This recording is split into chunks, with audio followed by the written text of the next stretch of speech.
북한과 러시아가 북한의 철도 현대화 사업에 본격적으로 나섰습니다. 북한에 억류되었던 미국인 파울 씨가 억류 6개월 만에 전격 석방됐습니다. 북한이 대북전단 살포에 대한 비난을 계속하고 있습니다. 남북 고위급 접촉의 성사 여부가 주목되고 있습니다. 안녕하십니까. 유니티비 한반도는 지금의 강혜윤입니다. 오늘은 통일부 정세분석총괄과 최진용 사무관을 모시고 한 주간의 한반도 동향에 대해 알아보도록 하겠습니다. 사무관님 안녕하세요. 네, 최근 북한의 대외 관계 살펴보면요. 러시아와의 정치, 경제적인 협력 부분이 가장 눈에 띄고 있지 않습니까? 얼마 전에는 러시아와 철도 현대화 사업을 본격적으로 시작했다고요? 네, 북한은 조선중앙통신을 통해 지난 10월 21일 동평양역에서 철도 개건 착공식을 진행했다고 밝혔습니다. 이번 철도 개건 사업의 구간은 평안남도 은산군 제동역, 평양시 강동군 강동역, 남포시 남포역 구간입니다. 이번 착공식에는 북한의 리용남 대외경제상과 러시아의 알렉산드르 갈루슈카 러시아 극동개발부 장관 등이 참석했습니다. 원필종 철도선 참모장 등 연설자들은 착공식 연설에서 북러 인민들의 공동의 발전과 이익에 부합되는 대규모 협조계획 실현의 첫 단계인 철도 개건이 두 나라 사이의 경제협조를 발전시키는 중요한 사업이라고 말하였습니다. 북한과 러시아는 최근 경제협력을 강화하고 있는데요. 지난해 9월 하산과 북한 나진항을 잇는 54km 구간 철로 개보수 작업을 마무리하고 나진항 3호 부두 터미널도 준공하는 등 최근 경제협력을 강화하고 있어 이번 철도 개건 사업도 그 연장선으로 볼 수 있습니다.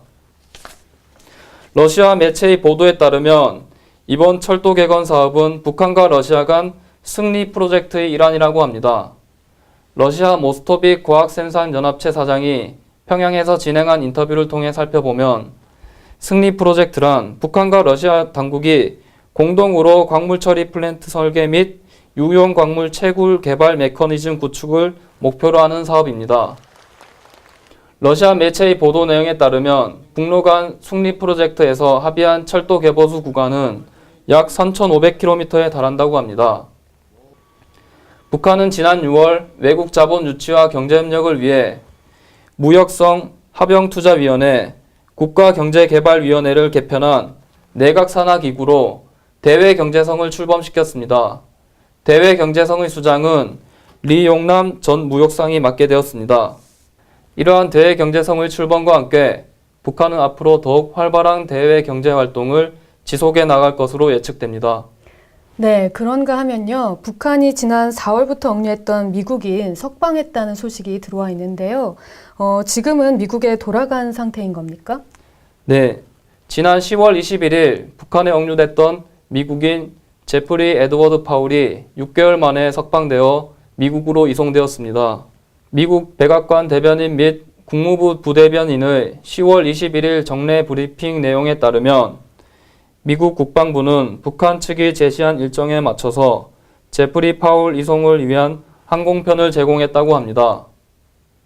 제프리 파울은 지난 4월 29일 북한에 들어가 한경남도 청진을 여행하던 중 성경책을 두고 왔다는 혐의로 5월 7일 출국 심사대에서 북한 당국에 체포된 후 계속 북한에 억류되어 있다가 이번에 풀려난 것입니다. 2009년 오바마 정부 출범 이후 북한의 미국인 억류 사건이 다수 발생하고 있습니다. 1990년대 이후 발생한 10차례 억류 중 8차례가 오바마 정부 출범 이후 발생하고 있는 상황입니다. 이번 제프리 파울의 석방으로 현재 북한에 억류되어 있는 미국 시민권자는 케네스 베와 매튜 토드 밀러 등 2명이 되었습니다.